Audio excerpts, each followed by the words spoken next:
Hello friends, good morning. কেমন আছো তোমরা? আশা করি ভালো আছো। আমিও ভালো আছি, তোমাদের ভালোবাসায় অনেক। সকালবেলা আজকে 7টার সময় ঘুম থেকে উঠেছি। উঠে এই সমস্ত কাজ সেরে তারপরে স্নান করলাম। স্নান সেরে আজকে যেহেতু বৃহস্পতিবার, ভেবেছিলাম যে আজকে তাড়াতাড়ি পুজোটা দেবো, কিন্তু দেরি হয়ে যাবে। সকালবেলা বৃহস্পতিবার যেহেতু অনেকটা টাইম লাগে পুজো দিতে, তার জন্য ভাবছি যে এখন আর পুজো দেবো না, রান্না করে তারপরে পুজো দেবো। কারণ বৃহস্পতিবারের পুজোটা অনেকটাই টাইম লাগে, তার জন্য এপাশে সকালের দিকে অনেকটাই দেরি হয়ে যায়। বলো তোমরা কেমন আছো? এই স্নান করে আসলাম, এখনো মাথা আসরাইনি, আসরাবো। বলো তোমরা কেমন আছো, কি করছো সকালে?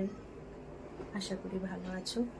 এইভাবে সারাটা দিন ভালো থেকো, এই কামনাই করি। আর কারা সকালবেলা, এখন যদি 10টা বাজে, নিশ্চয়ই সকলের চা খাওয়া হয়ে গেছে, কিন্তু আমার খাওয়া হয়নি।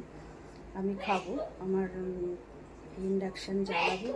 গ্যাসটাও শেষ হয়ে গেছে, এখনও নেওয়া হয়নি বা এখনও দিয়ে যায়নি, তার জন্য ইন্ডাকশানে একটু দেরি হয়। এই চা খাবো, চলো সাথে থেকো। দেখতেই পাচ্ছ তুলসী পাতা দিয়ে আমার চা হচ্ছে সকালের।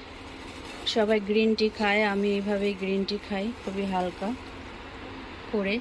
তুলসী পাতা বাড়িতে যেহেতু আছে অনেক গাছ, সেহেতু আমি তুলসী পাতাটা দিয়ে ভালো করে ফুটিয়ে নিই।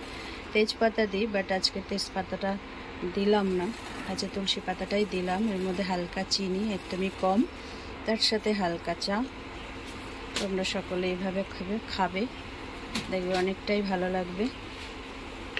একটু দিয়ে ফোটাবো, কারণ তুলসী পাতাটা দিলে না চাটা হালকা হয়ে যায় কালারটা, সেই জন্য একটু ফুটিয়ে নিচ্ছি। বন্ধুরা দেখতে পাচ্ছ আমি অলরেডি 2 কাপ চা হয়ে গেছে। চায়ের কালারটাও দেখো কত সুন্দর হয়েছে। আর চাটা খুবই হালকা, আর একটা ভালো ঘ্রাণও হয় যেহেতু তুলসী পাতা দেওয়া আছে। তোমরা এইভাবে চা করে খাবে রেগুলার। আর একটু হালকা লিকারই খাবে, বেশি লিকার দরকার নেই। তুলসী পাতা দিয়ে একটু হালকা লিকার দিলে বেশি বেটার লাগে, মনে হয় গ্রিন টি।